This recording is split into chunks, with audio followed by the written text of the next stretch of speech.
Hello, नमस्कार, welcome to अर्थनीती. मी गजानन बसके. जुने विद्यार्थी जे बरेच वर्ष झालं अभ्यास करतायत, जेन्युइनली खूप व्यवस्थित सिरियसली एफर्ट्स घेतलेत, त्यांनी फार मेहनत घेतली आहे आणि तरीसुद्धा अपयश येतं. अशा विद्यार्थ्यासाठी एक ओपन लेटर तुमच्या सगळ्या महाराष्ट्रातील जे जुने विद्यार्थी आहेत, खूप वर्षांपासून प्रामाणिकपणे अभ्यास करतायत तरीही रिझल्ट येत नाही, त्यांच्यासाठी मोस्ट इम्पॉर्टंट काही महत्त्वाचे फॅक्टर्स मी तुमच्यापुढे घेऊन येतो आहे. सगळा व्हिडिओ शेवटपर्यंत नक्की बघा.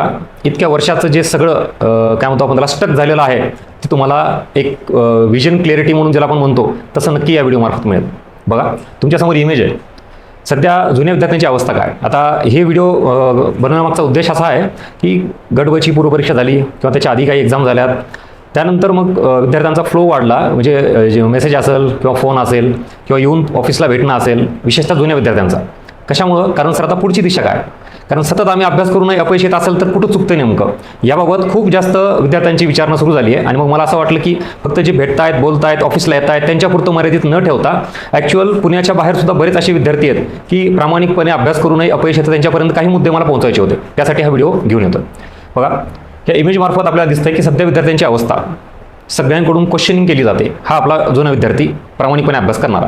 आता मी हा व्हिडिओ कोणासाठी बनवतोय? जो जुना विद्यार्थी आहे तो 5 वर्ष 6 वर्ष झालं काय असेल ते, त्याच्यानंतर मोस्ट इम्पॉर्टंट फॅक्टर जो प्रामाणिकपणे अभ्यास करतोय, म्हणजे टाइमपास केला आहे, काहीतरी इरिलेव्हंट गोष्टी केल्यात, त्यांच्यासाठी हा व्हिडिओ नाही आहे. उगाच आपण स्वतःच आव आणतोय आणि घरच्यांनाही फसवतोय, आपण स्वतःलाही फसवतोय, असे विद्यार्थी नाही आहेत. किंवा ज्यांनी आता पूर्ण ठरवलंय की सर मला MPSC नाही करायची, प्लॅन बी काहीतरी करायचा आहे, त्यांनी पण हा व्हिडिओ बनवू नये. मग आता हा व्हिडिओ कोणासाठी आहे? असे जुने विद्यार्थी की ज्यांनी हा आत्ताचा अटेम्प्ट लास्ट ठेवलेला आहे आणि यामध्ये पोस्ट काढायचीच आहे, म्हणजे इन एनी हाऊ आता मला MPSC जी करायची आहे ती ह्या शेवटच्या अटेम्प्टसाठी करायची आहे. या विद्यार्थ्यांनी हा व्हिडिओ नक्की बघा. ठीक आहे, चलो. सो हा सगळा विद्यार्थी आणि क्वेश्चनिंग कोणामार्फत? घरच्यामार्फत, समाजामार्फत, मित्र, नातेवाईक, सगळ्यांकडून काय प्रश्न येत आहेत? किती वर्ष झाला अभ्यास करतोय? काय झालं? कुठली एक्झाम निघाली का नाही? प्रिलिम निघाली का नाही? मेन्स निघाली का? रिझल्टचं काय झालं? बरं, मग इतके वर्ष झालं का येत नाहीये? तू कमी पडतोय का टाइमपास चाललाय? काय जे असेल ते, हे सगळे सध्या आत्ता आपल्याला पाहायला मिळालेले प्रश्न आहेत जुन्या विद्यार्थ्यांना, बरोबर ना? आणि या सगळ्या प्रश्नांना आता आपण त्यांना उत्तर द्यायची नाहीत तर स्वतःला काय उत्तर द्यायची यासाठी आपण डिस्कस करूया. ह्याचं उत्तर मिळेल तुम्हाला शेवटी. या इकडं ओल्ड स्टुडंट, आणि मी परत सांगितलं कोणते जुने स्टुडंट आता ज्यांचं टार्गेट 2026-27 म्हणजे आता येणाऱ्या पुढच्या परीक्षा, मग ती ग्रुप सी असेल, कंबाईन असेल किंवा राज्यसेवा असेल, प्री असेल, मेन्स असेल, व्हॉट एव्हर तुमची ही आता येणारी शेवटची एक्झाम टार्गेट आपण म्हणू लास्ट अटेम्प्ट, ज्यांनी ठरवलंय की यस सर आता मी इथून पुढे डेफिनेटली स्ट्रॉंगली प्लॅन करून अभ्यास करणार आहे, त्यांच्यासाठी या व्हिडिओमध्ये 2 गोष्टी डिस्कस करूयात आपण. एक म्हणजे एक्झॅक्टली प्रॉब्लेम काय तुमचा, कशामुळे असं सतत होतंय, काहीतरी इश्यू असेल ना, त्याचा रूट कॉज शोधायचा प्रयत्न करू आपण. तुम्ही ज्यावेळेला एखाद्या डॉक्टरकडे जाता, डॉक्टर गेल्याच डायरेक्टली तुम्ही आलात तर लगेच इंजेक्शन देतो, लगेच सलाईन लावतो, लगेच तुमचं काय सगळ्या पॅरामीटर्सवर टेस्ट चेक करतो. असं होतंय का? नाही. गेल्यानंतर पहिले काही 4-5 मिनिट 5 मिनिट तो तुमच्याशी डिस्कस करतो डॉक्टर आणि काय विचारतोय, काय होतं नेमकं, सिम्पटम्स काय आहेत. सो तसा सगळा हा नेमका प्रॉब्लेम काय आहे आपण ते आधी फाइंड आउट करू. देन आफ्टर ट्रीटमेंट त्याच्यासाठी काय बेटर पॉलिसी असेल, पुढचा काय आपल्याला अपडेट करायचा पार्ट असेल, ते सगळं आपण सोल्युशनच्या दृष्टिकोनातून डिस्कस करू. त्यामुळे दोन्ही अँगल आहेत, शेवटपर्यंत बघा. पहिल्यांदा आपण प्रॉब्लेम फाइंड आउट करूया. या इकडं आता ओल्ड स्टुडंट म्हणजे मी याच्यामध्ये 3 कॅटेगरी केलेली आहे. काही असे विद्यार्थी आहेत की ज्यांना 2-3 वर्ष झालेत अभ्यास सुरू करून आणि त्यांना तरीही अपयश येतं. काही असे विद्यार्थी आहेत की 4-5 वर्ष झालं ते अभ्यास करतायत, म्हणजे यांच्यापेक्षा अजून जास्त कालावधी. आता अजून एक वर्ग असा आहे की ज्यांना लिटरली 6 वर्षापेक्षा जास्त कालावधी झाला. मग आता हा आकडा पुढे 8 वर्षांचा पण आहे, 9 वर्ष 10 वर्ष सुद्धा झालेले विद्यार्थी आहेत, लक्षात घ्या. मग आता तुम्ही कुठल्या कॅटेगरीमध्ये आहात त्याच्यानुसार तुम्ही ठरवू शकता की पुढे काय करायचं ते. 3 कॅटेगरी केलेली आहे. ह्याच्यात जास्त प्रॉब्लेम या कॅटेगरीचा आहे, खूप जास्त. कारण याला आपण म्हणूया की समजा थोडे दिवस झालेत, अजून एखादा दुसरा वर्ष घरचे पण देतात आणि थोडा चान्स आहे, पण मेजर प्रॉब्लेम ह्या दोघांचा झालेला आहे, जे की 4-5 वर्षापेक्षा जास्त कालावधी या फील्डमध्ये ते अभ्यास करतायत आणि कुठल्याही स्वरूपातील त्यांची पोस्ट निघत नाहीये. त्यांच्यासाठी हा सगळा व्हिडिओ. या इकडं कारण काय काय बघा, म्हणजे तुम्हाला एवढे वर्ष का लागले, साधा प्रश्न ना. 5 वर्ष 6 वर्ष झालं, 8-8 वर्ष झालं तुम्ही MPSC करताय, इतके वर्ष काय केलं? तर एकदा दुसरी बाजू पण बघितली पाहिजे. म्हणजे विद्यार्थ्यांना प्रश्न विचारणं फार सोपं आहे, विद्यार्थ्यांना दोष देणं फार सोपं आहे. तू काय करतोय, टाइमपास लावला का, इतके वर्षी कुठं असतंय का.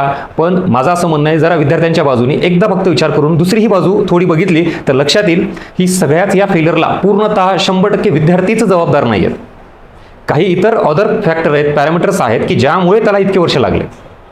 मग आपण विद्यार्थी म्हणून या गोष्टीला कोणालाही उत्तर द्यायचं नाही आणि सांगायचं पण नाही, पण तुम्ही स्वतःला काहीतरी मान्य करा की आपण ज्या चुका केल्यात किंवा आपल्याला जे इतके वर्ष लागलेत त्याच्यामागे काही असे फॅक्टर आहेत की ज्याच्यामुळे तुम्हाला असं वाटेल की अरे हां ठीक आहे, म्हणजे पूर्णतः मीच याला काय म्हणतो त्याला रिस्पॉन्सिबल नाही आहे किंवा सगळं काही माझ्यामुळे झालं असा जो न्यूनगंड तुमच्यात तयार झाला ना तो आधी बाहेर काढा. मी तुम्हाला काही रिझन सांगतो इथं बघा. कारणे काय, बरेच विद्यार्थी जे कोविडच्या आधीपासून तयारी सुरू करत होते ना, लिटरली 1-1.5 वर्ष किंवा 2 वर्ष त्यांचे कोविडमुळं पुढे थांबलेले. आता काय झालं काय नाही हे मी सांगत नाही, लॉकडाऊन किती भयान अवस्था होती, काय म्हणजे जीवन मरणाचा प्रश्न होता, त्यामुळे एक्झामचा विषयच येत नाही, कुठं अभ्यास करायचा आणि काय करायचा. त्यामुळे किमान इथं 2 वर्ष कन्सिडर करा तुम्ही. डेफिनेटली कोविडमुळे गेलेले तुमचे जे जुने विद्यार्थी आहेत ना, त्यांना असं वाटतं किंवा समाजाला घरच्यांना असं वाटतं ना की काय झालं तू 5-6 वर्ष झालं 8-8 वर्ष झालं काय करतोय, त्यातले 1-2 वर्ष कोविडमधले मायनस करा. म्हणजे मी तुम्हाला इथं काउंटर करत नाही, मी तुम्हाला उगाच बिनाकामाचा सपोर्ट करत नाही. ॲक्च्युअल जी रिॲलिटी आहे ना ती समोर आली पाहिजे, तुमच्या पण आणि फॅमिलीच्या पण समाजाच्या समोर आली पाहिजे की कशामुळे काय झालं ते. नेक्स्ट, सिलेबस आणि पॅटर्न. मग कोविड झाला, सगळं सुरळीत झालं, पुढे लॉकडाऊन वगैरे ओपन सगळं झालं, इकॉनॉमी चांगली चालायला लागली. पुन्हा मात्र मग MPSCमध्ये बदल झाले. मग ते राज्यसेवेमध्ये असू द्यात, डिस्क्रिप्टिव्ह पॅटर्न आणला, त्यातही डिस्क्रिप्टिव्ह पॅटर्न लागू केला, परत काढून घेतला, पुन्हा 2 वर्षांनी परत लावला आणि कंबाईनमध्ये पण पुन्हा चेंजेस केले. जे आधीचा ओल्ड पॅटर्न होता तो बदलला, कंबाईनची ग्रुप बी वेगळी ग्रुप सी वेगळी होती, परत एकत्र केली. मेन्सचा सिलेबस बदलला, जो आधी PSI STIचा वेगळा होता. म्हणजे जे काही असेल तुम्हाला काय झालं, कोविडच्या याच्यामध्ये 1-2 वर्ष गेल्यानंतर पुन्हा लगेच पॅटर्न बदलला. मग आता ह्या पॅटर्नला थोडं सेट व्हायला वेळ लागेल का नाही, का सगळंच नवीन आता बदललं आणि लगेच आपण हे केलं, पॉसिबल आहे का? त्यामुळे काही जणांचा अटेम्प्ट ह्याच्यामुळे गेला असेल की लगेच ते मॅच नाही झाले सिलेबसला पॅटर्नला आणि त्यामुळे ते फेल झाले, काही अभ्यास कमी पडला, जे काही रिझन असेल ते. त्यामुळे ह्याच्यामुळे तरी किमान एखादं वर्ष गेला असेल. मी परत सांगतो, जो जेन्युइनली अभ्यास करतोय त्या विद्यार्थ्याबद्दल हे सगळं चाललंय.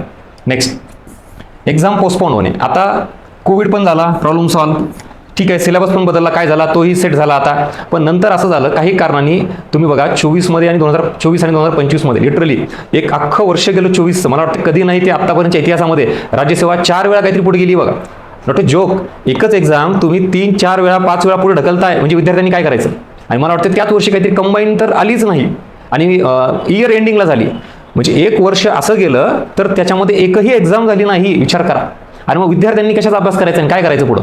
मग हा इथं सगळा एक्झाम पोस्टपोनचा खेळ, याच्यामध्ये एखादा वर्षाचा अटेम्प्ट वाया गेला तुमचा. आणि त्याच्या व्यतिरिक्त आता वेगवेगळ्या विद्यार्थ्यांचे काही पर्सनल रिझन आहे, काही फॅमिली मॅटर, काही हेल्थ इश्यू, मेजर काहीतरी फॅमिलीमध्ये कुठेतरी स्वतःबाबत इश्यू झालेला आहे आणि त्याच्यामुळे तो अटेम्प्ट गेला आहे, असे पण विद्यार्थी आहेत. म्हणजे हे सगळं मी जे काढलंय ना लिटरली तुमच्याशी डिस्कस करून, म्हणजे जे विद्यार्थी मला कम्युनिकेट करताय, बोलतायत, कितीतरी विद्यार्थी ऑफिसला घेऊन फक्त प्लॅन बनवण्यासाठी येत आहेत की सर आता आमचं असं झालं, आम्ही पुढे काय. आणि मग त्या इनपुटवरून मला असं जाणवलं की फक्त ऑफिसमध्ये येऊन भेटणारे विद्यार्थी नाही येतात, महाराष्ट्रात असे कितीतरी विद्यार्थी आहेत की ज्यांचा प्रॉब्लेम सारखाच आहे, त्यांच्यापर्यंत मी पोहोचलो पाहिजे. क्लिअर? हे मान्य आहे का? म्हणजे आता हे जे लागले ना इतके वर्ष, त्याच्यामध्ये काही वर्ष हे तुमचे कारण नसताना किंवा तुमच्या चुका नसताना या एक्सटर्नल फॅक्टरमुळे तुम्ही सफर करताय. हे आधी स्वतःलाही सांगा आणि इतरांनाही सांगायचा, जर वेळ आलीच तर सांगा, बाकी अदरवाईज ज्याला जे समजायचे ते समजून घ्यायचं. तुम्ही स्वतःला गिल्टी फील करून घ्यायचं नाही, कारण हे जेन्युइन रिझन होते आणि फार मेजर रिझन होते. म्हणजे ह्याच्या बाबतीत जर आपण कमी पडलो असेल तर आपण स्वतःला दोष द्यायचा नाही. ठीक आहे, पुढे जाऊ. म्हणजे आता मी काय कारण आहेत ते तुमच्या पुढे मांडले, पुढे जाऊया दादा. याच्यामुळे काय प्रॉब्लेम क्रिएट झाले, हे जे इश्यू होतात ना, हे सगळे जे काय असेल, घरचे म्हणतील किंवा कोणी म्हणतील अरे मग ह्याला आम्ही काय करणार, हे असं झालं तर मग काय. कोणी पास होणारे पण विद्यार्थी होते ना, बरं जे पास झाले ह्या प्रॉब्लेममध्ये, अरे ते आधीपासून अभ्यास करायचे, त्यांचा अभ्यास अजून जुना होता, ते कुठेतरी ह्याच्यामध्ये निघाले. जेव्हा आपण थोडा सुरू केला काही कारणाने, बरं सगळ्यांचीच मानसिकता सारखी नसती, ह्या सगळ्या निगेटिव्हिटीमुळे बरेच जणांचं खच्चीकरण झालं असेल, निगेटिव्हिटी आली असेल, त्याच्यामुळे रिझल्ट गेला असेल अभ्यास करून पण. त्यामुळे रिझन काही असू द्यात, पण तुमच्या ह्या गोष्टीला हे घटक कारणीभूत आहेत. आणि याचा परिणाम काय झाला मग, या इकडं वय वाढलं, सगळ्यात महत्त्वाचं कारण. मग आता आपण समजा कोणी 22व्या वर्षी सुरू केला असेल, कोणी 24व्या वर्षी, कोणी 25व्या वर्षी, या वेगवेगळ्या कारणांनी, कुठल्या या मागच्या या कारणांनी तुमचे 3-4 वर्ष 5 वर्ष कसे गेले कळाले नाही.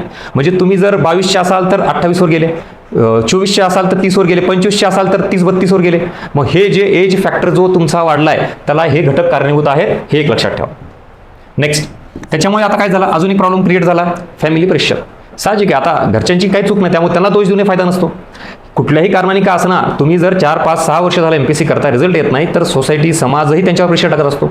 बरं, एज फॅक्टरमुळे फक्त तुम्हाला प्रॉब्लेम येत नाही, अरे फॅमिलीला पण प्रॉब्लेम येतो ना. म्हणजेच आपलाच घरातला एखादा मुलगा, म्हणजे आई वडील कोणाला असं वाटतं की आता एखादं त्याचं एज लग्नाचं झालं की लग्न झालं पाहिजे, किंवा मुलीवर तर अजून जास्त प्रेशर असतं, कारण जास्त वय झालं मुलींचं तर मग लग्नाला पण प्रॉब्लेम, घरच्यांचं अजून जास्त प्रेशर वाढतं.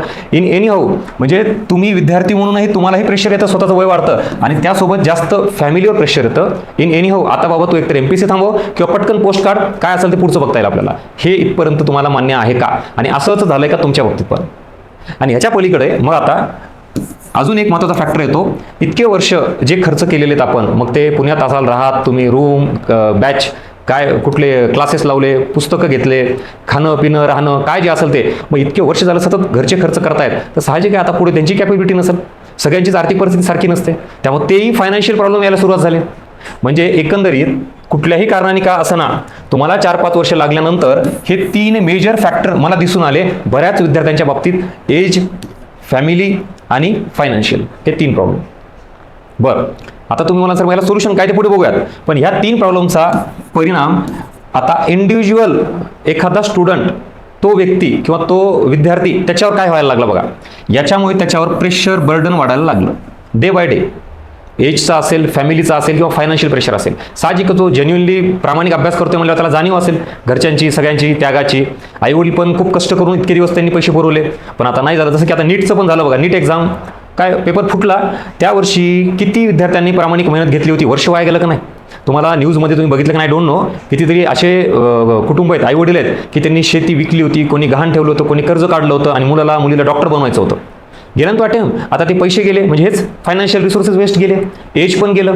बरं, कोणी फ्रेशर असेल तर ठीक आहे, काही जणांनी री एक्झाम देतात बघा, ते रिप्रिपरेशन करतात नीटची, तर ऑलरेडी त्यांनी 2-3 अटेम्प्ट दिले असतील आणि हा त्याचा लास्ट अटेम्प्ट असेल तर पेपर फुटला ना, एक्झाम कॅन्सल. आता परत तो अटेम्प्ट द्यायला फॅमिली तयार आहे का, एज आहे का, फायनान्स आहे का? मग हा जो प्रॉब्लेम आहे तो विद्यार्थ्याचा आहे का? म्हणजे माझं असं म्हणणं आहे की आपण MPSCच्या फील्डमध्ये सतत ऐकत असतो की MPSCचे विद्यार्थी काहीच करत नाही, टाइमपास करतात, 4-4, 5-5 वर्ष तर पोस्टच निघत नाही. अरे का निघत नाही, एकदा त्याच्या बाजूने पण विचार करणं. म्हणजे विद्यार्थ्यांना दोष देणं हे सगळ्यात सोपं आहे, पण त्या विद्यार्थ्यांना एवढा वेळ लागणं हे त्याच्याही मनासारखं असतं का? स्वतःहून कुठला विद्यार्थी असा म्हणतो का की मला मस्त 4-5 वर्ष लागले पाहिजे, मला नापास व्हायचे 4-5 वेळा आणि इथंच असंच 5-6 वर्ष वाया घालायचे, ही विद्यार्थ्याची इच्छा असते का? नाही. ऑब्व्हियसली विद्यार्थी सुद्धा पॉझिटिव्हलीच प्रयत्न करत असतो, त्यालाही याच्यातून लवकर बाहेर पडायचं आहे, पण बाकीचे काही फॅक्टर असतात जे त्याच्या हातात नाही आहेत आणि त्या कारणाने त्याला अपयश येतं. हे एक बाजू समाजाने, फॅमिलीनी किंवा फ्रेंड सर्कलने विचारात घेतली पाहिजे. उलट त्याच्यामुळे काय होईल माहिती का, ह्या समजून घेतल्यामुळे त्या गोष्टी तो विद्यार्थी पॉझिटिव्ह राहील आणि त्यालाही कुठेतरी आधार मिळेल, ज्याला आपण मॉरल सपोर्ट म्हणतो, आणि तो मिळाल्यानंतर त्याला कॉन्फिडन्स वाढेल. ठीक आहे, म्हणजे हे सगळं वास्तव आहे, आपण स्वीकारलं पाहिजे. आता हे सगळं जे इथं तुम्हाला सांगितलं, age factor, family pressure, financial burden, हे सगळं वाढल्यामुळे हेल्थवरही परिणाम होतात. मग आता ते मेंटल हेल्थ असेल किंवा फिजिकल हेल्थ असेल, जसं वय वाढत जाईल तसं तुम्हाला सांगा तुमची जी आधीची प्रोडक्टिव्हिटी इफिशियन्सी होती ती आता असेल का? म्हणजे 24व्या वर्षी तुम्ही जो अभ्यास करायचा ताकदीनं तो 26व्या वर्षी, 28व्या वर्षी होईल का? 30व्या वर्षी होईल का? म्हणजे इथंही तुम्हाला प्रॉब्लेम्स यायला सुरुवात होतात. कोणाला हेल्थ इश्यू व्हायला सुरुवात होता, कारण वय झालं बरंच. काही मेंटल इश्यू जे जास्त आहेत, म्हणजे निगेटिव्हिटी येणं, डिप्रेशन येणं, कारण का प्रेशर तसं क्रिएट होतं. याच्यामुळे ओव्हरऑलच अभ्यासामधली कार्यक्षमता किंवा उत्पादकता, ज्याला आपण म्हणतो प्रोडक्टिव्हिटी, इफिशियन्सी, ही कमी होत जाते आणि ह्याच्यामुळे नकारात्मकता येते, कॉन्फिडन्सच येत नाही आणि मग डाऊन होत जातो सगळं. ह्या सगळ्या गोष्टी मला जुन्या विद्यार्थ्यांमध्ये दिसल्यात. इथंपर्यंत जे सगळं सांगितलं हे रिलेट होतंय का? मला आवर्जून तुमचे फीडबॅक मेन्शन करा आणि व्हिडिओचा हा कंटेंट आवडला असेल तर लाईक करा आणि आपलं यूट्यूब चॅनल सबस्क्राईब करा.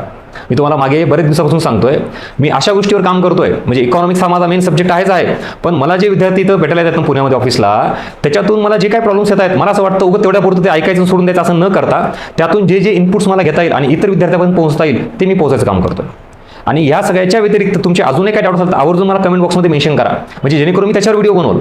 आपल्याला फक्त प्रॉब्लेम खेळत बसायचं नाही, प्रॉब्लेमवर चर्चा करायची नाही, तर प्रॉब्लेम फाइंड आउट करून सोल्युशन काय याच्यावर चर्चा करायची. मग इथंपर्यंतचा सगळा हा पार्ट आत्तापर्यंत विद्यार्थी म्हणून स्वतःसुद्धा आपण ॲनालिसिस केलं नसेल आणि मला नाही वाटत की आत्तापर्यंत कुठल्या प्लॅटफॉर्मनी किंवा कुठल्या व्यक्तीने याच्यावर व्हिडिओ बनवला असेल. बघा ना किती सविस्तर, मी म्हणलं ना हे एक माझ्या महाराष्ट्रातील सगळ्या जुन्या विद्यार्थ्यांसाठी एक ओपन लेटर आहे माझं, म्हणजे खुलं पत्र आहे की ह्या पत्रामध्ये हे डिटेल सगळं आपण लिहितोय आणि तुम्ही ते पत्र वाचताय असं शांतपणे आणि आपल्या आयुष्यामध्ये काय काय झालंय हे ते रिलेट करताय. आणि ह्याच्यामुळे काय होईल की तुम्हाला एक्झॅक्टली जो काही प्रॉब्लेम झाला आहे तो लक्षात येईल आणि थोडी गिल्टी फीलची भावना कमी होईल.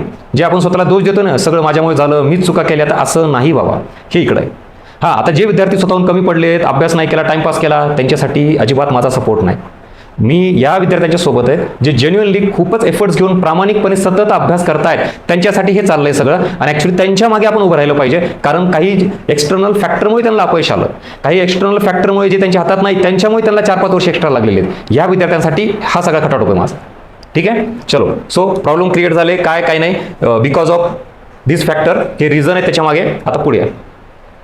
मग आता जुन्या विद्यार्थ्यांचा अजून एक प्रॉब्लेम काय झाला, मग या सगळ्या नकारात्मकतेमुळे खूप वर्ष लागलेत, निगेटिव्ह फिलिंग येणं, एज फॅक्टर आहे, फॅमिली प्रॉब्लेम आहेत, सगळे ह्याच्यामुळे ते आयसोलेशन व्हायला लागलेत. म्हणजे आता कुठल्या कार्यक्रमात जायचं नको, गावाकडे जायचं नाही, कोणाला भेटायचं नाही, बोलायचं नाही, याचं प्रमाण वाढायला लागलं. का बरं? कारण हा इकडचा पहिला फोटो काय करतं, हे येतं, समाज शांत बसू देत नाही. कुठेही गेलो, लग्न समारंभात, कुठल्या कार्यक्रमामध्ये, कुठे गावाकडे, की झालं क्वेश्चनिंग सुरू झाली. काय झालं रे तू, बरं काही त्यातले जेन्युइन पण असतील बरं का, विचार ते चांगल्या भावनेने विचारत असतील की अरे पास झाला का, काय झालं. पण त्यातला मॅक्झिमम वर्ग जो तुम्हाला प्रश्न विचारणार आहे तो मुद्दाम तुम्हाला उचकवण्यासाठीच असतं, की नीचपणा दाखवायचा, कमीपणा दाखवायचा. काय झालं, तू तर MPSC UPSC करणार होता, अधिकारी होणार होता आणि मग नाही झाला, किती वर्ष झाले, कधी होणार आहे, रिझल्ट लागला का वगैरे, हे सगळं. या कारणाने आता आपला जुना विद्यार्थी बिचारा काय करतोय, हा कम्प्लिटली स्वतःला एकटं ठेवून आयसोलेशनमध्ये राहण्याचाच प्रयत्न करतोय. काय करणार ते, जर त्याला सतत कुठे गेल्यानंतर असे टोमणे लागत असतील, मिळत असतील, तर त्याची निगेटिव्हिटी अजून वाढेल ना, त्याचं डिप्रेशन अजून वाढेल. त्यापेक्षा त्याला असं वाटतं की नको कुठं गेलं, कोणाला बोलायचंच नाही. याच्यामुळे आयसोलेशन, लोनलीनेस हे वाढलेलं आहे आणि क्लोज माइंडसेट झालेला आहे. म्हणजेच मी म्हणजे मीच एकटाच, आता दुसरं नकोच काय करायला. हा एक मेजर प्रॉब्लेम मला जाणवला. ह्याच्यामुळे लक्षात घ्या काय होतं इथं, ह्याचे परिणाम अजून तुम्ही तुमच्या स्वतःच्या ज्या गोष्टी आहेत ना त्या लपवत आहे. माझं म्हणणं सगळ्यांना नका भेटू, सगळ्यांना नका बोलू, पण आता हळूहळू, जसं आता मी म्हणून तुम्हाला हे मला व्हिडिओ बनवण्याचं काय कारण आहे, विद्यार्थी बरेच यायला लागले आता. म्हणजे बरं मलाच भेटला असा नाही, तुम्ही कोणालाही भेटा, जो व्यक्ती तुम्हाला प्रॉपर गाईड करेल, कुठलंही इन्स्टिट्यूट असेल, कुठलाही फॅकल्टी टीचर असेल, काही माझं म्हणणं नाही. पण जुन्या विद्यार्थ्यांनी हा पॅटर्न एकदा ब्रेकडाऊन करा. तुम्हाला जे व्यक्ती जेन्युअनली वाटतायत की गाईड करतायत, तुमच्या बाबतीतले काही त्याला प्रॉब्लेम्स माहिती आहेत किंवा तुम्ही सांगा, म्हणजे त्यांनी कन्स्ट्रक्टिव्ह क्रिटिसिझम करावं, म्हणजे तुमच्या चुका काढाव्यात पण ते दुरुस्त करण्यासाठी. आता काही असे असतात की नाही तू केलंच नाही, तू टाइमपास केला, तूच कमी पडतोय, हा काय झाला, निगेटिव्ह अप्रोच झाला. डिस्ट्रक्टिव्ह क्रिटिसिझम म्हणतो आपण याला, म्हणजे तुमच्या चुका काढायच्या पण तुम्हाला कमी दाखवण्यासाठी. मग त्यामुळे उलट विद्यार्थी संपल. तुम्ही ज्या वेळेला माझ्याकडे याल बघाल तर मी काय करतो, तुमच्या चुका फाइंड आउट करून मग ह्याच्यात इम्प्रूव्हमेंट काय ते बघणं. म्हणून आता सगळ्यात पहिला पॅटर्न काय ब्रेक करा माहिती का तुम्ही, हे जे आयसोलेशन आहे, स्वतःच थांबणं, फक्त लायब्ररीत कोणाशी न बोलणं, गायडन्स न घेणं, हे आधी थांबवा. ताबडतोब कोणाला तरी अप्रोच व्हा, भेटा, बोला. ह्याच्यामुळे काय होईल माहिती का, तुमचा जो काय क्लोज माइंडसेट आहे तो ओपन होईल आणि तुमच्या चुका बाहेर येतील आणि इम्प्रूव्हमेंटचे काही इनपुट्स मध्ये जातील डोक्यामध्ये आणि त्यामुळे मग अजून चांगलं वाटेल, कॉन्फिडन्स येईल. कारण झालं ना, आता खूप वर्ष झालं तुम्ही एकटाच थांबलायत, काय काय गोष्टी बदलत आहेत तुम्हाला माहीतच नाही आहेत आणि जुने आहात, अशामुळे तुम्हाला काय वाटतं की माझा कंटेंट स्ट्रॉंग आहे, म्हणजे मला इम्प्रूव्हमेंटची गरज नाही, माझ्या चुका माझं मी सुधारतो, माझं मला माहिती आहेत, असं नसतं. तुम्ही एक गोष्ट बघा, तुम्ही जे स्वतःला हे एकटं समजून घेतलं, लोनलीनेस केलेलं आहे, कोणीच बघत नाही, बोलत नाही, ह्यामुळे काय केलं, तुमचंच अपयश तुम्ही स्वतःजवळ ठेवलेलं आहे. जगातले जेवढे मोठे सक्सेसफुल पर्सन झालेले आहेत त्यांना कधी अपयश आलं नाही का? मी नेहमी उदाहरण देतो का, सचिन तेंडुलकर कधी 0 आउट नाही झाला का? बरं मग 0 आउट झाला म्हणजे तर करिअर संपलं का? बरं तो एकदा 0 आउट झालाय का? अरे किती वेळा, राईट? आणि मग ह्याचा अर्थ काय, तरी तो एवढा ग्रेट का झाला सचिन तेंडुलकर? मी जगात एवढा त्याला क्रिकेटचा देव का म्हणलं जातं? कारण फेलर नंतर तुम्ही त्याला कसं रिॲक्ट होता त्यावर सक्सेस ठरतं.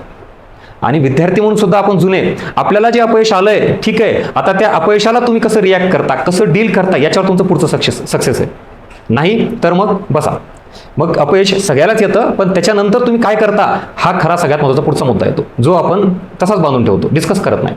जे इथं तुम्हाला सांगितलं ना, हे लोनलीनेस, हे आयसोलेशन, या गोष्टी मान्य आहे, समाजात नका जाऊ किंवा कुठं नका जाऊ, कार्यक्रमात ते तुम्हाला काय गाईड नाही करणार. पण जे MPC फील्डमध्ये आहेत, जेन्युअनली तुमचे कोणी मेंटॉर असाल, फॅकल्टी टीचर असेल, क्लासवाले असतील, त्यांच्याशी भेटा आणि बोला, ते एकदा ब्रेकडाऊन करा. हा एक पॉईंट. ठीक आहे, नेक्स्ट. आता वन मोर सोल्युशन तुमच्यासाठी. आता तुम्ही जुने विद्यार्थी आहात, सगळेजण तुम्हाला क्वेश्चनिंग करतायत, सगळेजण नावं ठेवतायत, सगळेजण म्हणतात काय झालं, किती वर्ष, इतके वर्ष करतायत का कुठं, मग तू टाइमपासच करतोय का, बरं प्री पास झालाय, बरं मेन्सही पुन्हा गेले, काय चाललंय काय, असं सगळेजण क्वेश्चनिंग करतायत ना. त्यामुळे स्वतःला काय झाली, एक अशी नकारात्मकतेची भावना आली आहे आणि गुन्हेगाराची फिलिंग आली आहे. तर त्यासाठी एक स्वतःला पहिल्यांदा सोल्युशनचा वाट काय, स्वतःला हे सांगा, tell yourself you made mistake not a crime. लक्षात घ्या, तुम्ही जुने विद्यार्थी जे अपयशी झालेला आहात, तुम्ही चुका केल्या असतील पण तुम्ही गुन्हा केला नाही. हा सगळ्यात इम्पॉर्टंट पॉईंट स्वतःला सांगा, लिहून ठेवा. कितीतरी विद्यार्थी इतके जेन्युअनली प्रामाणिकपणे खरंच अभ्यास करून अपयश येते त्यांना, ते अशा लेवलला गेलेत निगेटिव्हिटीमध्ये, डिप्रेशनमध्ये, की एखादा गुन्हेगार सुद्धा तेवढा घाबरणार नाही एवढे ते विद्यार्थी घाबरत आहेत. समाजाला, फॅमिलीला, फ्रेंड सर्कलला, नातेवाईकांना. का? गुन्हा केलाय का आपण? नाही. मान्य आहेत ना, चुका झाल्या असते. मी परत सांगतोय, चुका सुधारता येतात, यश मिळवता येतं, पण गुन्हा केल्यानंतर मात्र मग पुन्हा काही माफी नसते. त्यामुळे जुने विद्यार्थी जर असाल, तुम्ही चुका केल्यात, मान्य, आपण त्याच्यावर काम करू. तुम्ही काही गुन्हा केला नाही हे आधी स्वतःला सांगा. आणि हाच एक मुद्दा मला आवर्जून कमेंटमध्ये सांगा. अशी ऊर्जा देईल, असा उत्साह देईल की यस, नाही, आपण गुन्हा केला नाही, आपण चुका केल्यात, चुकावर काम करू आणि पुढच्या परीक्षेमध्ये यश मिळवू. That's it, problem solve. म्हणजे मी जे म्हणलं तुम्हाला सोल्युशन काय, तर ह्या एका वाक्यात तुमचं खूप काही लपलेलं आहे. म्हणजेच इथं जे चाललंय सगळं, हे या इकडं 4 वर्ष, 5 वर्ष, 6 वर्ष काय झालं, तुम्ही काय केलं, किंवा हे सगळं क्वेश्चनिंग आहे ना हे इथं. आता ही फिलिंग बघा, नाही गुन्हेगाराचीच फिलिंग आहे ना. म्हणजे कुठं समाजाला तोंड दाखवायचं नाही, कुठल्या पाहुण्यात जायचं नाही, कार्यक्रमात जायचं नाही, कोणाला भेटायचं नाही. का? गुन्हेगार आहेत का? तडीपार केले का तुम्हाला? एंट्रीज नाही त्या तुमच्या तालुक्यात, जिल्ह्यात, तुमच्या गावामध्ये, असं काही आहे का? नाही. त्यामुळे you made mistake, not a crime. हा पॉईंट कुठेतरी लिहून ठेवा आणि ताकदीनं, चांगल्या उत्साहानं इथून पुढची तयारी करायला सुरुवात करा. बाकी हे समज असणार, ह्यांना आपण काही रिॲक्ट व्हायचं नाही, दोष द्यायचा नाही. हे जे सगळं मी तुम्हाला सांगतो ना, तुम्ही स्वतःला सांगायचं, इतरांना सांगायचं नाही. त्याच्यात टाईम, एनर्जी वेस्ट घालायची नाही. कारण तुम्ही कोणाकोणाला बोलणार, काय करणार? हे 1, 2, 3 हात नाहीत, असे 100 हात आहेत. 100 तुमच्यावर शंका घेणारे समाजामध्ये लोक आहेत. त्या 100 लोकांना पर्सनली भेटून बोलणार का तुम्ही? अजिबात नाही. जे चाललंय ते सगळं स्वतःच्या लेवलला. मी तुम्हाला सांगतोय, तुम्ही स्वतः ब्लँक पेज घ्यायचं, लिहायचं आणि स्वतःला सांगून स्वतः जी काही निगेटिव्हिटी, नकारात्मक आली आहे ती दूर करायची आणि कॉन्फिडेंटली पुढे जायचं. त्यासाठी चाललंय सगळं. क्लिअर? चला. सो हा सगळ्यात इम्पॉर्टंट पॉईंट सोल्युशनचा तुम्हाला इथपर्यंत लक्षात आला का? अजूनही पुढे काही गोष्टी ठेवलेल्या आहेत. सो परत एकदा इथपर्यंत थोडं म्हणजे जी काही मरगळ होती, निगेटिव्हिटी, ती निघाली का? मला आवर्जून फीडबॅकमध्ये मेन्शन करा. आणि व्हिडिओ आवडला असेल तर लाईक करा आणि यूट्यूब चॅनल सबस्क्राईब करा. कारण हा कंटेंट मला नाही वाटत तुम्हाला कुठे पुस्तकात, कुठं व्हिडिओमध्ये पाहायला मिळेल.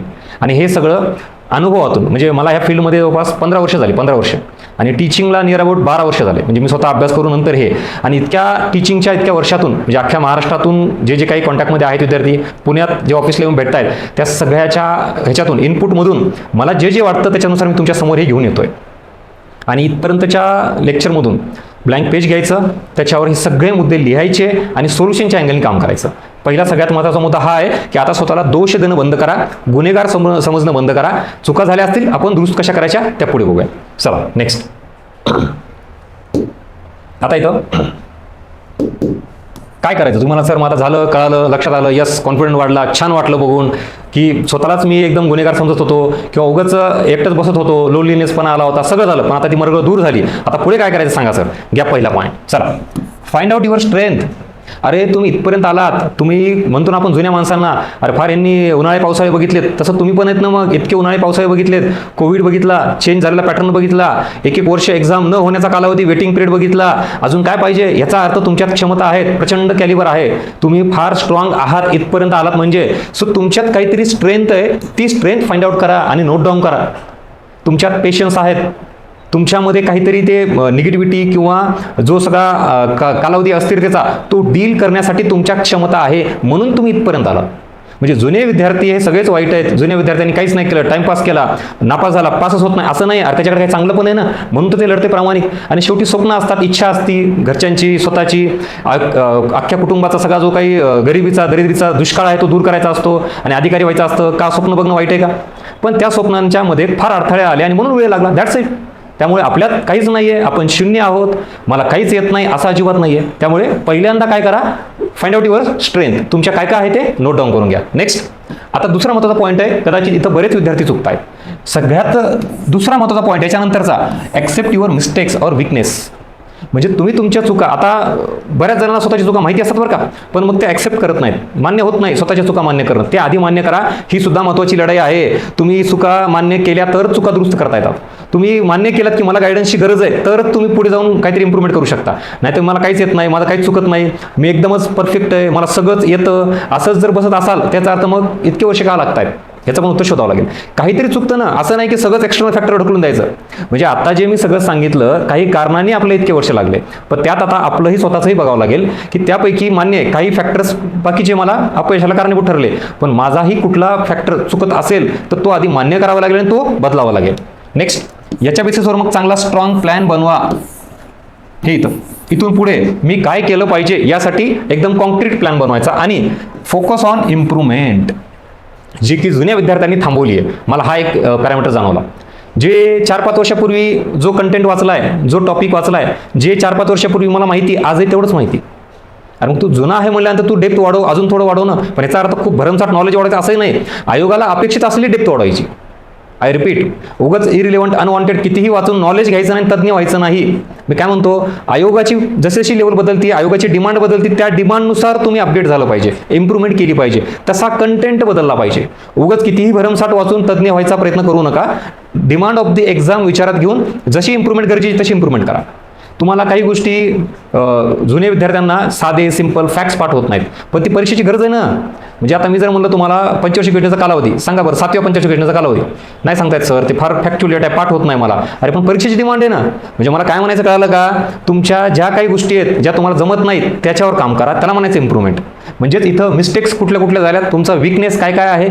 तुम्हाला अवघड गोष्टी जमतात. बघा आता माझ्या बघण्यातले असे बरेच विद्यार्थी आहेत, त्यांना पेपरमधले अवघड टफ कन्सेप्च्युअल क्वेश्चन्स सॉल्व्ह होतात बरं का, त्यांचे ते प्रश्न बरोबर येतात. आता ॲक्च्युली त्यांचा रिझल्ट कुठं जातो, साधे simple straight forward one liner factual प्रश्न हे त्यांचे चुकतात आणि त्यामुळे रिझल्ट जातो. मग तू जुना आहे, ताकदीचा आहे, तुला कन्सेप्ट सगळ्या क्लिअर आहेत, अरे पण फॅक्ट्समुळे रिझल्ट चाललाय ना. म्हणजे तुला अवघड प्रश्न, लेंदी प्रश्न, मल्टी लाईनर प्रश्न सॉल्व्ह होतो व्यवस्थित, आपण वन लाईनर प्रश्न चुकायला लागला तुझा. आपल्याला रिझल्ट काढायचा ना, मग आता कुठली बाजू वीक ठेवून चालेल का. मग ह्याचा अर्थ ह्याच्या आधी तुम्ही ज्या चुका केल्या त्या परत रिपीट चुका करायच्या का. मग जो जो एरिया आहे तुमचा विकनेसचा तो फाइंड आउट करा आणि त्याच्यावर काम करा, प्लॅन स्ट्रॉंग बनवा आणि इम्प्रूव्हमेंटवर फोकस द्या. हा एरिया झाला, तो एरिया जे जे चांगला करता येईल ते करा. हे पॉईंट लक्षात आल्यानंतर आता इकडे या. तुम्हाला जुन्या विद्यार्थ्यांना जी निगेटिव्हिटी आली ना, सतत समाज तुम्हाला नावं ठेवतो, सतत निगेटिव्ह प्रेशर अंगावर असतं, ते झटका बाजूला करा. आता भरपूर झालं. आता आपण इमोशनल न होता थोडं प्रॅक्टिकल विचार करा. बस झालं भरपूर. म्हणजे आपल्याला काय असतं, सिंपती लागत असते. जुन्या विद्यार्थ्यांना अजून एक पॉईंट इथे लिहून घ्या. माझं म्हणणं आहे, तुम्ही अपयशी आहात मान्य आहे, खूप वर्ष झालं करतायत, निगेटिव्हिटी, प्रेशर आहे, फायनान्शियल बर्डन आहे, सगळे ह्या गोष्टीला पॅरलल तुम्ही जे काही इम्प्रूव्हमेंट करायचा प्रयत्न करताय, मग सर कोणीतरी बोलणार पाहिजे, भेटणार पाहिजे की जेणेकरून मला ती सिंपती देईल. जुन्या विद्यार्थ्यांनी सिंपती न घेता प्रॉपर गायडन्स घ्या. आय रिपीट, जुन्या विद्यार्थ्यांना या सगळ्या निगेटिव्हिटीमुळं एकटेपण आलेलं असतं. म्हणजे खूप वर्ष झाल्यामुळे आता काय होतं, सगळे लोक म्हणतात की यार तू फेलर आहे, आणि त्याच्यामुळे ते एकटेपण आल्यामुळे तर आता कुठेतरी थोडा सॉफ्ट कॉर्नर पाहिजे असतो, सिंपती पाहिजे असते. सिंपतीने रिझल्ट येत नाही. त्यामुळे जुन्या विद्यार्थ्यांना काय गरज आहे, ॲक्च्युली प्रॉपर गायडन्स आहे, ठीक आहे. आणि त्याच गायडन्सबाबत इथं तुमच्याकडे सगळ्यात महत्त्वाची ॲसेट काय आहे, तर ती एक्सपिरियन्स आहे, लक्षात घ्या. जुने विद्यार्थी तुमच्याकडे काहीच नाही, तुम्ही अपयशी आहेत असं आपण जे सतत म्हणतो ना, माझं म्हणणं त्यांच्याकडे एक सगळ्यात मोठी ॲसेट आहे, ती म्हणजे एक्सपिरियन्स. एवढा सगळा इतक्या वर्षाचा एक्सपिरियन्स, प्री मेन्स किंवा ह्या सगळ्या अस्थिरतेचा कालावधी तुम्ही डायजेस्ट केला आहे, पचवून इथपर्यंत आलात. त्यामुळे खूप स्ट्रॉंग अनुभव तुम्हाला आहे. आणि या अनुभवातून काय झालंय, तुमचा पूर्ण एक्झाम बाबतचा, पॅटर्न बाबतचा अवेअरनेस वाढला आहे. तुम्ही फार बदल बघितलेले आहेत. तुमची maturity level as compare to new student फार चांगली आहे. त्याच्यानंतर ॲनालिटिकल स्किल, डेप्थ असेल, ब्रॉडनेस असेल, हे सगळे कीवर्ड्स तुम्हाला लागू होतात. Yes or no. तुम्ही एवढं सगळं वाचलंय, बघितलंय, एवढा ड्युरेशन या फील्डमध्ये अभ्यास करून घातलेला आहे म्हणल्यानंतर तुमच्याकडे ह्या सगळ्या गोष्टी आहेत जे की इतर विद्यार्थ्याच्या तुलनेमध्ये जास्त आहेत. आणि हे सहजासहजी येत नाही. बघा, नॉलेज मी एका रात्रीत 2 दिवसात घेऊ शकतो, काय त्याला वाचायचं नुसतं, पुस्तक घ्यायचं. पण अनुभव हा एका रात्रीत 2 दिवसामध्ये येत नाही. अनुभवासाठी फार उन्हाळे पावसाळे बघावं लागतात, फार रात्र जागावं लागतं, खूप मेहनत घ्यावं लागते, सतत खूप वर्ष महिने मेहनत घ्यावी लागते, तेव्हा अनुभव मिळतो, आणि जो तुमच्याकडे आहे. त्यामुळे इतर विद्यार्थ्याच्या तुलनेमध्ये तुमच्यात थोडी स्टॅबिलिटी आहे. एक्झाममध्ये टफ डिफिकल्ट पेपर आला तर डील कसं करायचं याचं स्किल आहे. ऑलरेडी तुमची डेप्थ जास्त आहे, ॲनालिटिकल स्किल जास्त आहे, कन्सेप्च्युअल बेस खूप स्ट्रॉंग आहे. असे जे जे पॉईंट्स आहेत तुमचे, ते इथं एक्सपिरियन्सेसच्या आधारावर तुम्ही नोट डाऊन करू शकता. जे काय असेल ते तुमचं, त्या तिथं एक्झाम हॉलमध्ये त्या एका तासात प्रेशर कसं हँडल करायचं याचं स्किल असेल, किंवा त्याच्या आधी जी काही प्रचंड मोठी डेप्थ लागते, प्रचंड मोठा आवाका आहे सिलेबसचा, तो कव्हर करण्याची तुमच्या क्षमता आहे. जे काय असेल ते इथे लिहून ठेवा. म्हणजे तुमची ॲसेट आधी तुम्हाला स्वतःला सांगायला पाहिजे. जग तर तुमच्या निगेटिव्हिटी, तुमच्या कमतरता काढायला जग आहे, तुम्ही स्वतःच्या कमतरता नका काढू आता. म्हणजे तुझ्यात काय कमी आहे, तू किती चुकीचा आहे हे सांगायला जग आहे, बरोबर ना. तर मग आता आपण तसं सांगितलं तर नाही, अरे खरंच मी चुकीचा आहे, नाही खरंच माझ्यात हे नाही आहे, माझ्यात ही कमतरता आहे, ते ऑलरेडी जगाने आपल्याला 10 वेळा सांगून झाले, अजूनही सांगत राहते जग. आता आपण स्वतःला काय सांगितलं पाहिजे, माझ्यात काय स्ट्रॉंग पॉईंट आहेत, माझ्यात पॉझिटिव्ह गोष्ट कुठली आहे, आणि माझ्यातली स्ट्रेंथ नेमकी काय आहे हे आता स्वतःला सांगितलं तर पुढे जाऊ. नाही तर मग बाहेरून तर नकारात्मकता आहेच आहे, तुम्ही डोक्यात पण नकारात्मकता घ्या, संपला विषय. मग कसं पुढे जाणार, कसं यश मिळणार, काय चाललंय कळतंय का, आणि आता थोडं सोल्युशनच्या अँगलनी आपण लास्ट स्टेपला आलो, याचं उत्तर मिळतंय का. आणि हे सगळं मी म्हणतोय परत ब्लँक पेज घ्या आणि लिहून काढा, उतरवा, तर याला अर्थ आहे. सोल्युशनपर्यंत पोहोचून पॉझिटिव्हिटी यायला लागली का, की यस हे म्हणजे असं आहे. जी मर्ग निगेटिव्हिटी होती दूर झाली का जागेवर, की ॲक्च्युअली मला काय करायचं कळालं. म्हणजे ज्याला आपण काय म्हणतो आपण स्वयंमूल्यांकन, तुझं आहे तुझ्यापाशी परी तू जागा बोलला असे, तसं म्हणजे आता तुम्हाला कोणी येऊन पुश करणार नाही, स्वतःला पुश करावं लागणार आहे. स्वतःतल्या पॉझिटिव्ह गोष्टी बाहेर काढावं लागणार आहेत, स्ट्रेंथ बाहेर काढावं लागणार आहेत. विकनेस सांगायला सगळं समाज आहे, जग आहे, त्याच्यात आपण भानगडीत पडायचं नाही. ठीक आहे. So this is all about your asset. तुमच्यापाशी काय आहे याची मी जाणीव करून देण्याचा प्रयत्न केलेला आहे. नेक्स्ट, आता इथं बघा, ॲक्च्युली तुमचा जो रिझल्ट चालला ना जुन्या विद्यार्थ्यांचा, तुम्हाला असं वाटत असेल की सर माझा अभ्यास कमी पडतोय. आता मी परत जे विद्यार्थी भेटतायत बोलतायत तर मला असं जाणवतंय प्रचंड एफर्ट्स घेतलेले आहेत, अभ्यास फार चांगला आहे, त्यांना काही विचारलं तर सांगते. मी अशा विद्यार्थ्याबद्दल सांगतोय. आता ज्यांचा अभ्यास कमी त्यांनी नक्कीच अभ्यास वाढवा, इम्प्रूव्हमेंट करा. पण माझं जुन्या विद्यार्थ्याबाबत एक कन्क्लुजन असं आहे की ॲक्च्युली तुमचं जे अपयश येतं ना, फेलर, त्याचा मेन रिझन फक्त अभ्यास नाही, नॉट ओनली स्टडी. अभ्यास तर ऑब्व्हियसली त्याला कारणीभूत असणार आहे मार्क कमी येण्याला, पण अभ्यासाच्या व्यतिरिक्त तुमच्या बाबतीत जे तुम्ही इतके वर्ष या फील्डमध्ये आहात ना, त्याच्यामुळे जी निगेटिव्हिटी आली आहे, हे जे अपयशाचं ओझं तुमच्या डोक्यावर आहे, काही गोष्टींचा पश्चाताप असतो की नाही माझ्याकडे चान्स होता, संधी होती, पण मीच काहीतरी निवांत राहिलो, टाइमपास केला, आळशीपणा केला आणि म्हणून अपयश आलं, तोही पश्चाताप आहेच ना. त्याच्यानंतर कम्फर्ट झोनमध्येच राहिलो, अजून व्हॉट एव्हर काही तुम्हाला काही गोष्टी मागे वळणाऱ्या आहेत. म्हणजे तुमचा रिझल्ट काय येत नाही, तुम्ही पुढे का जात नाहीये, तर त्याला फक्त अभ्यास कारणीभूत नाही, तर याही गोष्टी आहेत. कितीतरी विद्यार्थी अशा आहेत ह्याचा जास्त शिकार आहेत, ते या निगेटिव्हिटीचा, डिप्रेशनचा, घरच्यांचा प्रेशर, समाजाचं प्रेशर किंवा पश्चाताप, मागच्या काही गोष्टी केल्या नाही, किंवा एज फॅक्टर, फायनान्शियल बर्डन. मग हे जे आहेत ना, ही सुद्धा लिहून घ्या. तुम्हाला मागे ओढणारा फॅक्टर कुठला याची लिस्ट करा आणि मग त्याच्यावर कसं काम करायचं ते बघा ना. ह्या सगळ्या गोष्टी तुम्हाला मागे ओढत असेल तर तुमचा फोकस कुठे, अभ्यासावर. ॲक्च्युअली तुमचा प्रॉब्लेम हा अभ्यास राहिला नाही आता, कारण तुम्ही इतके वर्ष झालं तेच वाचताय. मला सांगा, थोडाफार सिलेबस बदलला, थोडीफार आयोगाने लेवल बदलली, अरे पण history, geography, polity, economics, current, science, math, reasoning, अरे सगळं तेच आहे ना. बरं सगळं तेच आहे आणि 6-7 वर्ष झालं, 8 वर्ष झालं अभ्यास करतोय, तरी रिझल्ट येत नाही. कारण आता तुम्हाला अभ्यासाचा जो काही घटक आहे तो जास्त मागे ओढत नाही, तर हे घटक जास्त मागे ओढतात. म्हणून तुम्ही प्रॉब्लेम फाइंड आउट करा आणि त्याच्यावर काम करा. तुमचा प्रॉब्लेम हा आहे आणि तुम्ही फक्त अभ्यास वाढवताय. सर अजून एक पुस्तक, सर अजून एक बॅच, सर अजून काहीतरी रेफरन्स बुक सांगा. म्हणजे सोर्स भरपूर वाढवताय, नॉलेज भरपूर वाढवताय, PhD करायची वेळ आली, एक्सपर्ट म्हणून दर्जा मिळण्याची वेळ आली. आता एवढा अभ्यास आहे आणि तरी रिझल्ट येत नाही, कारण तुमचा मेन प्रॉब्लेम हा अभ्यास नाही आहे, तर इकडे ह्याला डील करायला शिका. तुम्ही बरेच विद्यार्थी अशा आहेत की तिथं त्या एक्झाम हॉलमध्ये बिथरतायत, घाबरतायत, त्यांना दडपण येतं ह्या सगळ्या गोष्टींचं. म्हणजे अभ्यास असून पण झाला गेला रिझल्ट, मग तो रिझल्ट तुमचा अभ्यास कमी असल्यामुळे नाही, ह्या निगेटिव्हिटीमुळं, प्रेशरमुळं तुम्हाला तो एक्झाम हॉलचा टाइम हँडल करता आला नाही आणि झालं गेला रिझल्ट. मग तुमचा प्रॉब्लेम अभ्यास आहे का, नाही मग रिझल्ट केला, मी परत लागते अभ्यास करतो. अरे फोकस इकडं, प्रॉब्लेम हा आहे. म्हणजेच आता हे तुमच्यानुसार व्हेरी करतं. ज्याचा अभ्यास कमी आहे त्यांना अभ्यास वाढवा, डेप्थ वाढवा. ज्याचा अभ्यास चांगला आहे त्यांनी इकडे काम करा. ह्याच्या पलीकडे प्रॉब्लेमच नाही जगामध्ये, लक्षात घ्या. MPSCच्या अभ्यासाबाबतीत तरी राज्यसेवावाले असू द्या नाही तर कंबाईनवाले असू द्या. ठीक आहे. नेक्स्ट या इकडं. आता काही गोष्टी ज्या आहेत ना तुम्ही डोक्यात ठेवल्यात ना, त्याच्यासाठी ही जागा आहे, डस्टबिन किंवा रिसायकल बिन. म्हणजे माझं म्हणणं आहे, बरेच असे प्रॉब्लेम्स आहेत आपल्या आयुष्यामध्ये, प्रत्येकाच्या छोटे मोठे इन्सिडेंट्स असतात.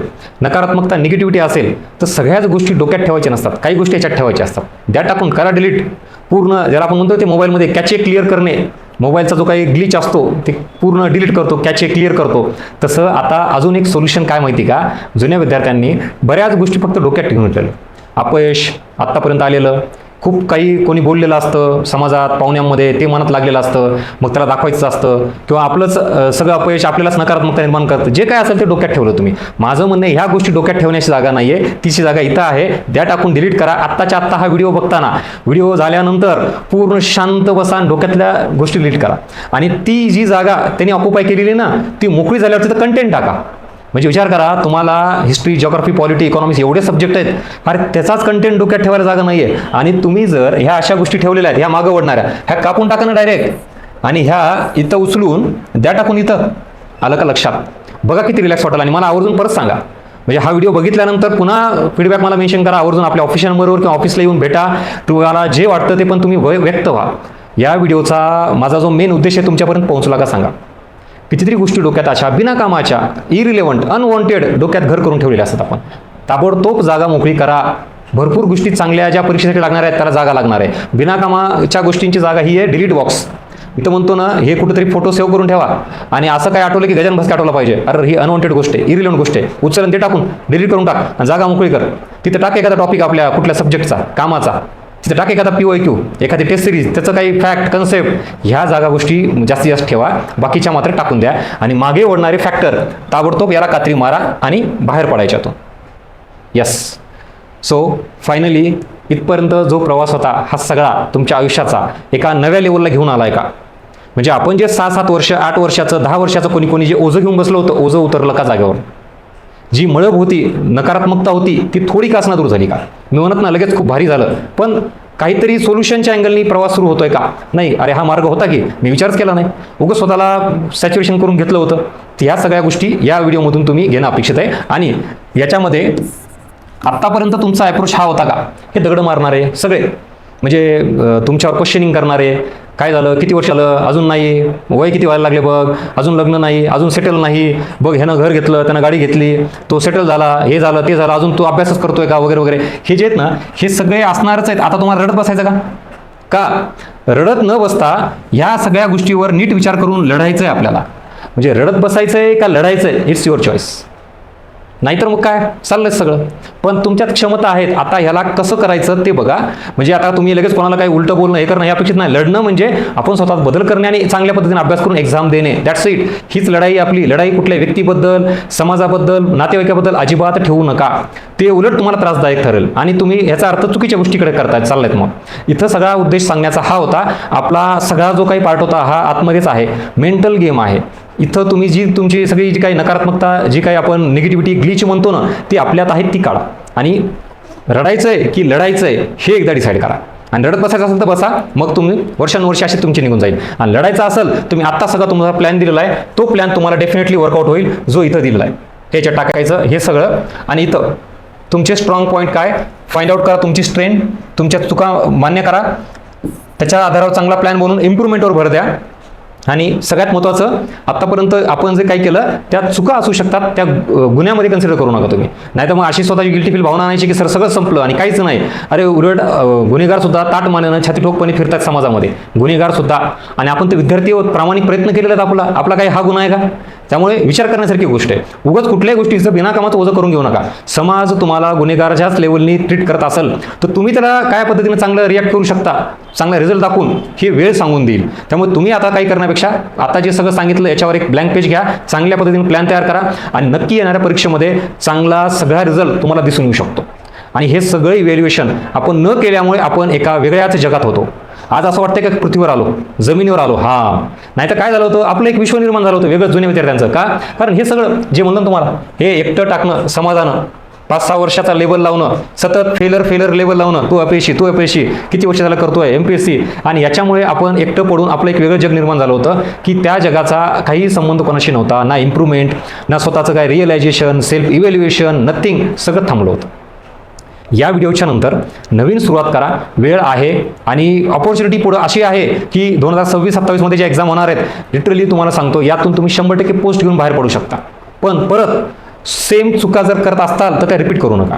आणि इमिजिएटली जे काही चेंज करायचं आहे ते इमिजिएटली चेंज करा. ज्याला आपण रिफॉर्म म्हणतो, चेंजेस म्हणतो, अपडेशन म्हणतो, व्हॉट एव्हर जे काय असेल ते करा. आणि हा सगळा जो काय पार्ट आहे हा तुम्हाला इथं बदलण्याला एक मोठी संधी आहे. येणाऱ्या परीक्षेमध्ये दाखवून द्या की आपण इतके वर्ष जे घातलेत हे असे याचं टाइमपास करत वर्ष घातलेले नाही आहेत, तर एफर्ट्स घेऊन वर्ष घातलेले आहेत. आणि या सगळ्या एफर्ट्सला नक्कीच न्याय मिळतो. मेहनत कधीही वाया जात नाही हे लक्षात ठेवा. तुम्ही मेहनत घेतली आहे, डेफिनेटली त्याला तुम्हाला फळ मिळणार आहे. ठीक आहे, चलो. सो भरपूर झाला इथपर्यंतचा डोस. सो परत एकदा नक्की व्हिडिओ कसा वाटला, आवडला तर लाईक करा, तुमची फीडबॅक आवर्जून मेन्शन करा आणि आपलं यूट्यूब चॅनल सबस्क्राईब करा. अशाच पद्धतीनं वेगवेगळे इनपुट्स तुमच्यापर्यंत नक्की घेऊन येईल. हा व्हिडिओ आपल्या ज्या काही सगळ्या जुन्या विद्यार्थ्यांचा ग्रुप आहे त्यांच्यापर्यंत नक्की पाठवा. काय होतं, असा छोटा काही जो काही चेंजेस असतो ना आपल्या आयुष्यातला, तो सांगणार कोणीतरी पाहिजे. नाही तर सगळेच जण इकॉनॉमिक्स कसं वाचायचं, हिस्ट्री, जिओग्राफी, पॉलिटी, सगळ्यांना सगळं तेच झालंय आणि जुन्या विद्यार्थ्यांनी ते करून झालंय. पण मग नेमकं काय चुकतं हे सांगायला कोणीतरी पाहिजे. त्यामुळे आवर्जून तुमच्या फ्रेंड सर्कलमध्ये हा आपला व्हिडिओ नक्की शेअर करा आणि जास्तीत जास्त तुमचे सगळे जे काही प्रॉब्लेम्स आहेत ते प्रॅक्टिकल बेसिसवर सॉल्व्ह करायचा प्रयत्न करा, इमोशनल बेसिसवर नको. म्हणजे तुम्ही बघत असाल मी स्टार्टपासून ते एंडपर्यंत कुठेही तुम्हाला इमोशनल केलं नाही. उगाच नाही रे होतंय, तू करशील, जिद्द, आत्मविश्वास, चिकाटी, आता झालं भरपूर. आता ॲक्च्युली काहीतरी रिॲलिटी स्वीकारा, प्रॅक्टिकल सोल्युशन शोधा आणि पुढे जा. नाहीतर काय जे आपल्याला लागते ना सिंपत्ती, ते सिंपत्तीनं काही होत नाही, तात्पुरतं बरं वाटतं पण पुन्हा फेलर येतं, परत सिंपत्ती परत फेलर. त्याऐवजी चांगलं प्रॉपर गायडन्स घ्या, त्या गायडन्सच्या आधारावर प्लॅन बनवा, मग तुमचा डेफिनेटली रिझल्ट चेंज झालेला तुम्हाला दिसून येतो. चलो, सो भेटूया परत एका नवीन व्हिडिओसह. Thank you so much, all the best. लढा, येणाऱ्या परीक्षेमध्ये आपल्याला रिझल्ट काढायचा आहे हे मात्र स्वतःला आता सांगा. चलो, ऑल द बेस्ट.